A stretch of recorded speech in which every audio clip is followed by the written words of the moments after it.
आओ दोस्तों, आज हम सुनते हैं बड़ी मज़ेदार कहानी दादी का स्मार्टफोन। रात के अंधेरे में जब सब सो जाते थे, मेरी 17 साल की दादी के कमरे से एक नीली रोशनी आती थी।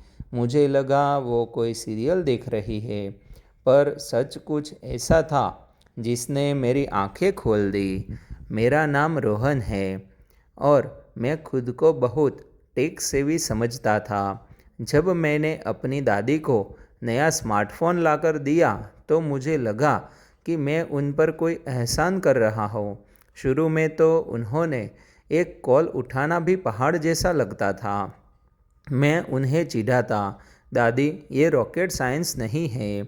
मैंने बड़ी मुश्किल से उन्हें वीडियो कॉल करना और यूट्यूब चलाना सिखाया।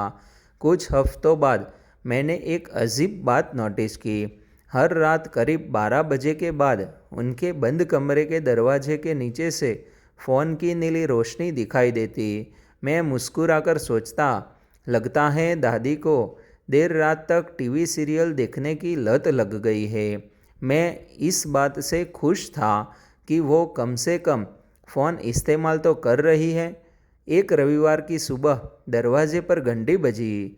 मैंने दरवाज़ा खोला तो सामने एक बुज़ुर्ग महिला खड़ी थी, जिनकी आंखों में आंसू थे और हाथ में एक कागज़ था जिस पर हमारा पता लिखा था। इससे पहले कि मैं कुछ पूछ पाता, दादी अपने कमरे से लगभग दौड़ती हुई बाहर आई।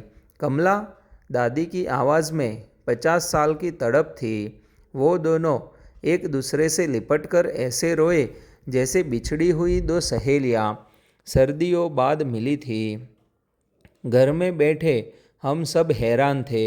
बाद में दादी ने बताया कि कमला उनकी बचपन की सबसे अच्छी दोस्त थी, जो शादी के बाद दूसरे शहर चली गई और फिर संपर्क टूट गया।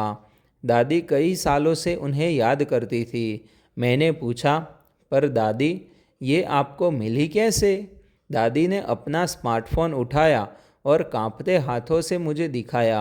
उन्होंने गूगल पर अपने गांव का नाम, अपने पुराने स्कूल का नाम और कमला के पति का नाम, जो उन्हें धुंधला सा याद था, लिख लिख कर योजना शुरू किया।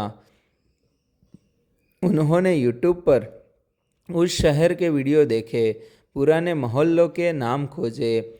हफ्तों की इस जासूसी के बाद उन्हें एक लोकल न्यूज़ वेबसाइट पर एक तस्वीर मिली जिसमें कमला अपने पोते के साथ थी। वहाँ से उन्हें उनका पता मिला। मेरी आंखों में आंसू आ गए।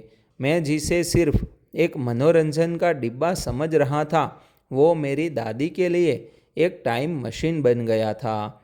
जिस टेक्नोलॉजी को मैं उन्हें सिखाने का घमंड कर रहा था, उसी टेक्नोलॉजी का इस्तेमाल करके उन्होंने मुझसे कहीं ज़्यादा कीमती चीज़ हासिल कर ली थी। अपना खोया हुआ अतीत उस दिन मुझे समझ आया कि टेक्नोलॉजी की असली ताकत उसकी स्पीड में नहीं, बल्कि उन भावनाओं में है जिन्हें वो जोड़ती हैं। मेरी दादी ने 50 साल के फासले को कुछ ही हफ्तों में पाट दिया था, सिर्फ एक स्मार्टफोन और अटूट दोस्ती के दम पर। आओ दोस्तों, ऐसी कहानी देखने के लिए हमारा चैनल आप सब्सक्राइब कर लीजिए।